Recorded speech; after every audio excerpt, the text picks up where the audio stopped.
मौत का ढाबा की भयानक रात अभी खत्म नहीं हुई है। अपने माता पिता से अलग होने और अजीब परछाइयों और भयानक आकृतियों का सामना करने के बाद 12 वर्षीय रोहित को अब प्रेतवाधित ढाबे के रहस्य को जानने का साहस जुटाना होगा।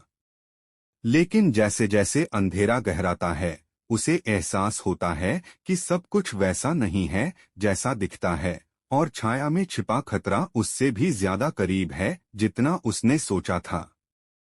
रोहित डर से थककर ढाबे के अंधेरे कोने में सो जाता है। वह अपने परिवार का सपना देखता है, लेकिन सपना जल्द ही एक दुःस्वप्न में बदल जाता है। अपने सपने में वह अपने माता पिता को उन्हीं छायादार आकृतियों द्वारा पीछा करते हुए देखता है जिनका उसने पहले सामना किया था।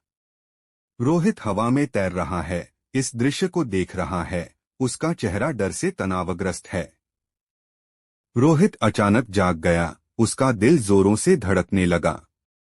उसे एहसास होता है कि जो कुछ उसने सपने में देखा था वह वास्तव में घटित हो रहा होगा।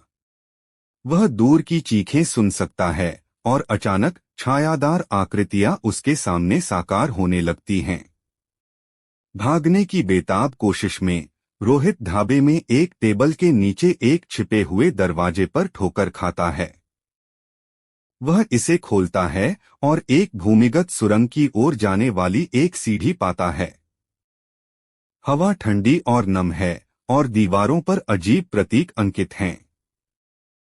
रोहित सावधानी से सीढ़ियों से नीचे चल रहा है, घबराया हुआ इधर-उधर देख रहा है। जैसे ही रोहित सुरंग में गहराई तक जाता है, उसे पुरानी धूल भरी कलाकृतियों और अजीब वस्तुओं से भरा एक कमरा मिलता है। कमरे के मध्य में एक पुराना टूटा हुआ दर्पण है जो कुछ फुसफुसाता हुआ प्रतीत होता है। जब रोहित करीब आता है तो उसे कुछ भयानक दिखाई देता है। उसके माता पिता दर्पण के अंदर फंसे हुए। रोहित दर्पण के सामने खड़ा है, उसका हाथ शीशे की ओर बढ़ रहा है। उसका चेहरा सदमे और डर से मुड़ गया है। जैसे ही रोहित शीशे को छूने ही वाला होता है, कमरे में एक ठंडी आवाज गूंज उठती है। बिना सिर वाली चुड़ैल मौत का ढाबा की किंवदंती छाया से उभरती है। वह उसके माता पिता को फंसाने के लिए जिम्मेदार थी।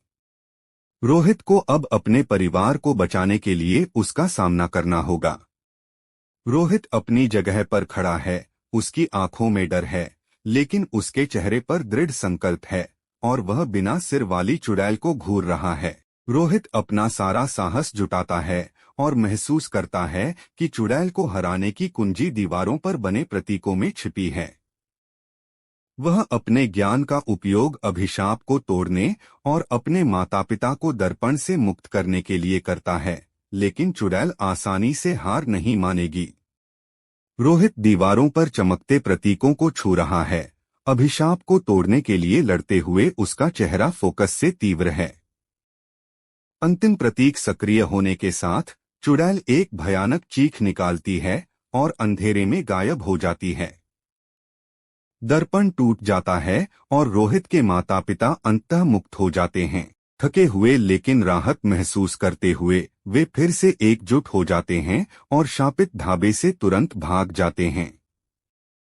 रोहित अपने माता पिता को गले लगा रहा है। उनके चेहरे पर राहत दिखाई दे रही है क्योंकि वे जाने की तैयारी कर रहे हैं।